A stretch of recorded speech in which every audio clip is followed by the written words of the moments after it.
c'est Béa de France. Bonjour à tous. Comment se fait-il qu'en connaissant l'origine d'une peur, celle-ci continue d'exister? Moi, par exemple, je suis capable de reconnaître que la source de ma peur de mourir, c'est que je suis mortel. Et ben, tu sais quoi? J'ai toujours peur de mourir. C'est quand même pas de bol, hein. La réponse à cette question est très simple, mais je l'agrandis un tout petit peu. Excuse-moi de ne pas rendre ça très perso, mais c'est une question presque théorique. Lorsque j'essaye d'accepter quelque chose pour m'en débarrasser, je ne suis pas en train de l'accepter, puisque je suis en train d'essayer de l'accepter pour m'en débarrasser. Lorsqu'une chose est acceptée, j'ai plus besoin de m'en débarrasser. Donc en fait, le truc que tu es en train de me dire, Béa, c'est je veux me débarrasser de cette peur, mais pourtant je l'ai acceptée. Non, si tu l'avais acceptée, ce ne serait pas un sujet. Bah, tu n'aurais pas besoin de t'en débarrasser puisque tu l'aurais acceptée. La peur, ça se respire. Heureusement qu'il y a la peur. S'il n'y avait pas, de peur, tu n'aurais pas de guide dans la vie. La peur, c'est le guide. Enfin, c'est... Si tu veux, en fait, pour moi, ça renvoie à un truc aussi basique que si on n'avait pas la mort, parce que ça me renvoie vraiment, sa question me renvoie sur la vie et la mort, hein, la question de la peur qu'elle est en train de prononcer. S'il n'y avait pas la mort, il n'y aurait pas l'intensité de la vie. Ce qui crée l'intensité de la vie, c'est la proximité de la mort. Si je n'accepte pas l'idée de mourir, je n'accepte pas l'idée de vivre. Je parlais dans la semaine à une personne qui avait le sentiment d'avoir une profonde tristesse en elle, et quand je plonge dans la tristesse qui est sous-jacente, je m'aperçois en fait que c'est simplement une personne qui est devenue profondément triste d'être en train de regarder la vie passer, en ayant le sentiment de jamais être descendu dedans. Et ce sentiment en fait perdurait depuis tellement longtemps que vraiment elle avait une tristesse de se sentir comme mise à l'écart, mais la tristesse en fait de jamais avoir osé jouer.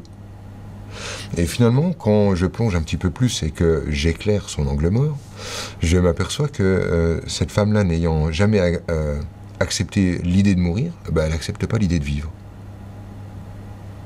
Parce que ça va avec.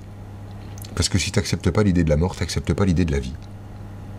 Si tu n'acceptes pas l'idée de la mort, la vie devient tellement terrifiante que tu restes bloqué sur le chemin et que tu ne peux plus y jouer. Mais en même temps, c'est la mort qui renvoie de l'intensité dans le système. Sans la proximité de la mort, on n'aurait pas ce contact avec nos gosses, on n'aurait rien. Mais bon, il n'y a pas besoin de faire de théorie là-dessus, je pense que tout le monde comprend ça. Elle ne dit pas qu'elle a accepté sa peur, elle dit juste qu'elle a compris la peur. Enfin, elle a juste dit qu'elle comprenait l'origine de la peur. Ouais, moi j'y crois pas. Je crois que si elle creuse encore un peu, elle va s'apercevoir qu'en dessous de la peur qu'elle est en train de nommer, c'est la peur de la mort. Depuis qu'elle a posé sa question, je fais que parler de mort. Et souvent, si tu veux, les gens s'arrêtent à une couche de compréhension et il y en a d'autres en dessous. En dessous de la peur d'être ridicule, il y a la peur de la mort. En dessous de la peur d'être seul, il y a la peur de la mort. En dessous de la peur d'être incompris, il y a la peur de la mort. Bah, c'est la peur primordiale, la peur de la mort. C'est la peur à laquelle on va. Et elle n'a pas été à cet endroit-là. Voir en fait que c'est la peur de sa propre disparition qui est en train de s'agiter. Quand tu parles de la peur du ridicule, avec en dessous la peur de la mort, c'est quand même pas évident de faire cette connexion. Bah, je sais pas. Pour moi, elle est tellement évidente que je me rends pas bien compte. Toi, ça te fait un choc d'entendre ça? Non, moi, je pense pas être capable de faire cette connexion. Ok. En fait, si tu veux, la mort, disparaître aux yeux des gens, c'est mourir. Ah, ok. Parce que tu n'existes que par le retour que tu as des autres. Tu sais, c'est la fameuse histoire de l'arbre au milieu de la forêt fait-il du bruit lorsqu'il tombe? Imagine un humain seul sur cette planète, c'est-à-dire sans le moindre autre humain. Saurait-il qu'il est en vie? Ok, non. En fait, il n'aurait pas moyen de comparer. Il ne saurait pas. Tu perds le point de référence, et d'un seul coup, en fait, tu ne sais plus qui tu es.